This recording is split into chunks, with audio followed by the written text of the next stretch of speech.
gonna get you, Barbara. Ever played Skin the Cat?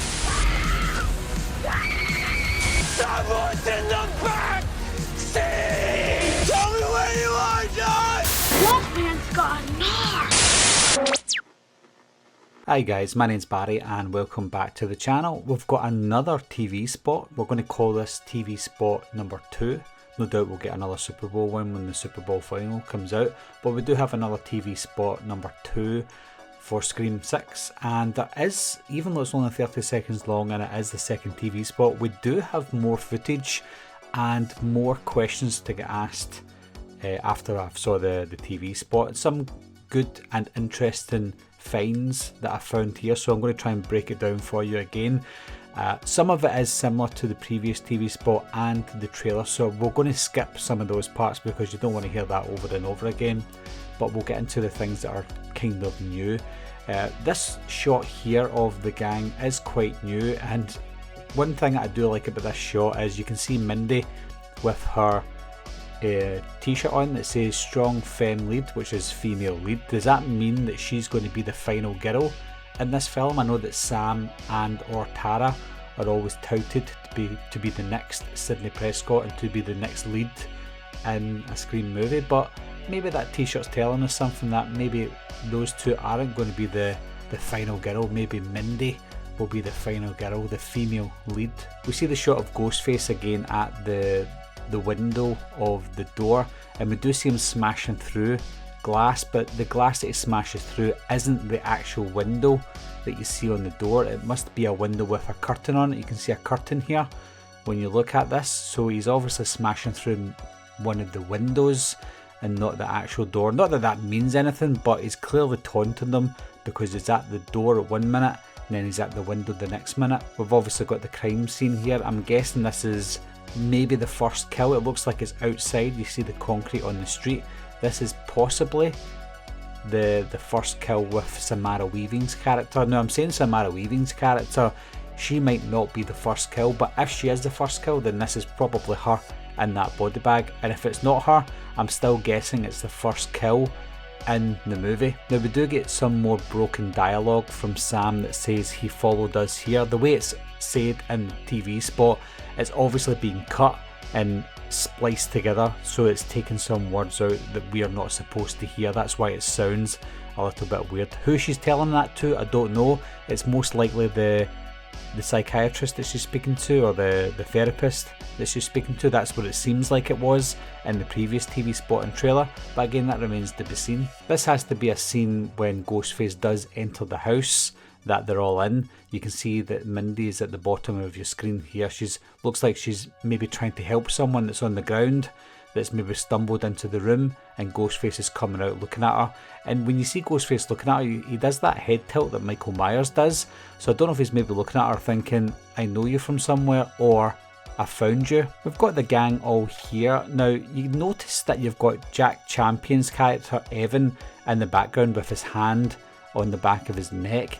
He always seems to be lingering in the background of the TV spots and the trailer, almost like he has no lines in the movie. I don't know if that's intentional. I don't know if the makers and the marketers behind Scream want us to think that he's a suspect because he's not really doing much in the trailers. So it's making us think that there's something going on with his character that we're not supposed to know about. It seems a little bit too obvious that he's going to be one of the killers, but again, that remains to be seen. You've got the rest of them at the right hand side. You even got that Quinn girl, played by Liana Liberato, on her mobile phone again. She seems to be never off her mobile phone.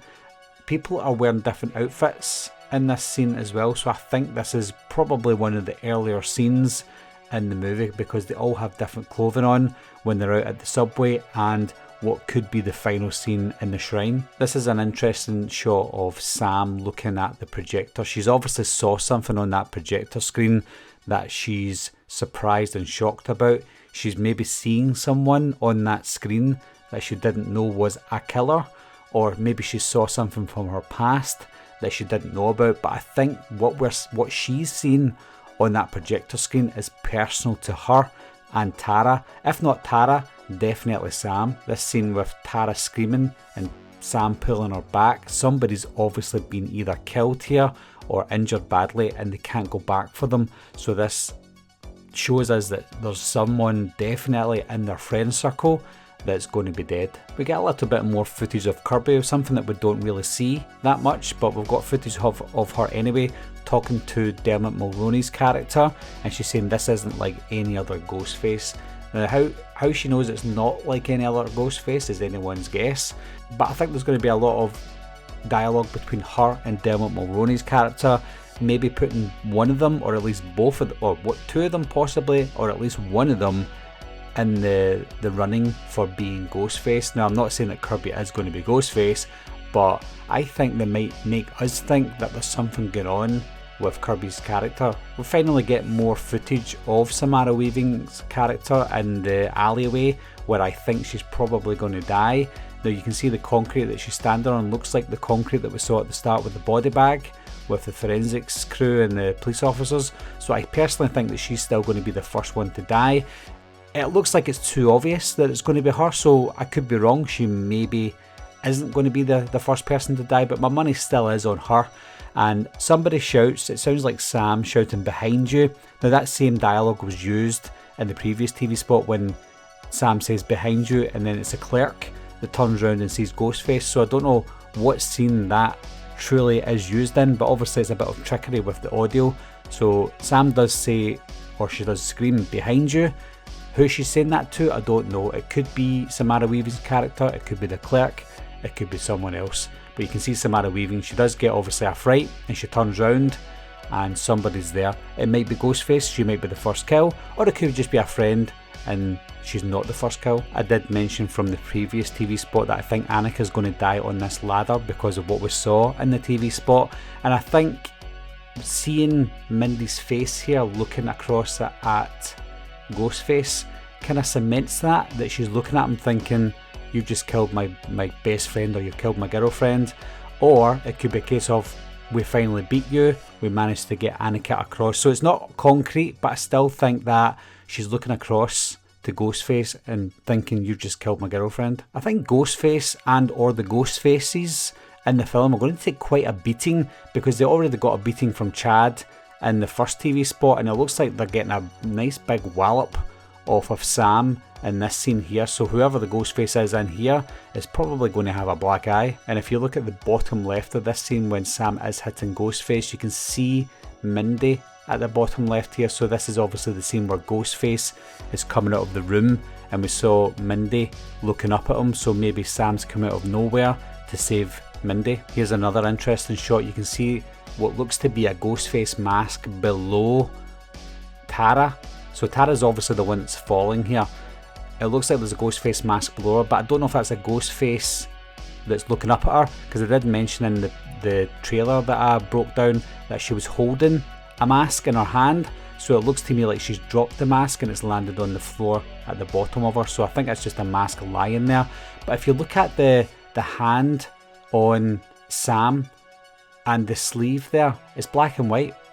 So I think either they've cut the blood out of this, or they've cut some gore out of it to make it into the TV spot, or they're hiding whoever's hand that is to be someone else. So we're thinking it's Sam because we saw Sam in the trailer first time, but maybe someone's taken over, threw Sam across the room and grabbed onto Tara.